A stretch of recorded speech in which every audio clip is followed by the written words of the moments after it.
Volkswagen invited the media from all over North America for the unveiling of their brand new large three-row SUV.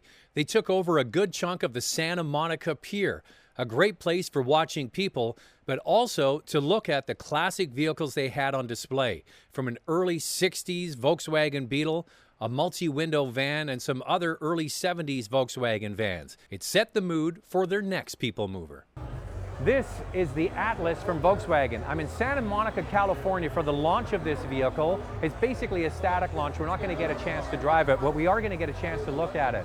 This is a large 7-passenger, 3-row crossover vehicle, designed really for our North American marketplace, made in Chattanooga, Tennessee on the MQB platform. Believe it or not, the platform underneath this big vehicle is the same really underpinnings as the latest generation of Golf. And because that platform is scalable, they're able to make this vehicle off the same platform. And hopefully it'll have the same great driving dynamics as that vehicle.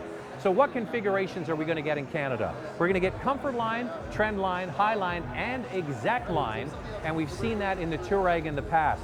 The base model will have a 2-liter 4-cylinder turbocharged engine with 238 horsepower, going through an 8-speed gearbox to the front wheels. Now, if you want all-wheel drive, so that's probably going to be the base model, the value leader. And then all of the other trim lines will come with a 3.6-liter VR6 engine that has been bulletproof in the Volkswagen lineup for many years with 280 horsepower. So that's going to be available with the 4Motion all-wheel drive system, also with an 8-speed gearbox.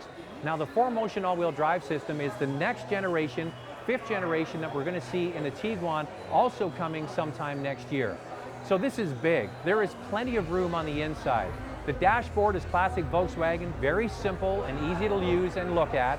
But you'll notice behind the steering wheel is the latest, what they call virtual cockpit in the Audi family, is now migrating over to Volkswagen. It's a configurable, customizable TFT screen behind the steering wheel.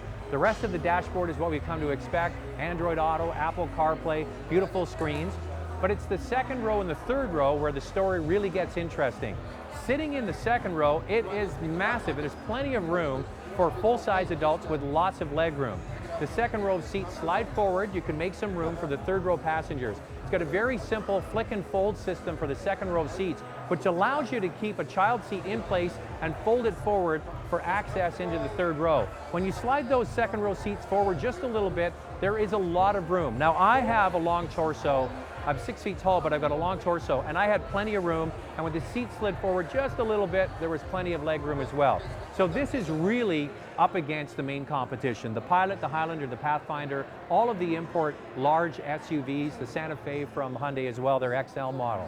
When you get around the back and you open up the cargo area, even with the seats up, it's big. There's a lot of space. Underneath, there's even a place to store the tonneau cover.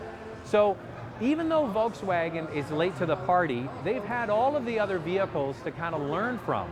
So yes, the Pilot's been out in several configurations, the Highlander and so on. They've been doing a lot longer than Volkswagen, but Volkswagen is able to take from the others and bake into their own special way of doing things this new Atlas.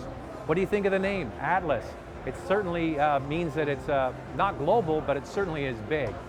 It's going to be coming to Canada in the June of 2017. Pricing hasn't been announced, but I mentioned there's the 4 trim levels, and you can bet that Volkswagen has to be really on the money when it comes to pricing. That 4-cylinder turbo front-wheel drive will be the base entry level, probably in the mid-30s, and then you go up from there. So if you benchmark it against Highlander, for example, it needs to be in the low to mid-30s to start, and the high end needs to be around $50,000. And you would hope that Volkswagen is going to come in at the similar price point.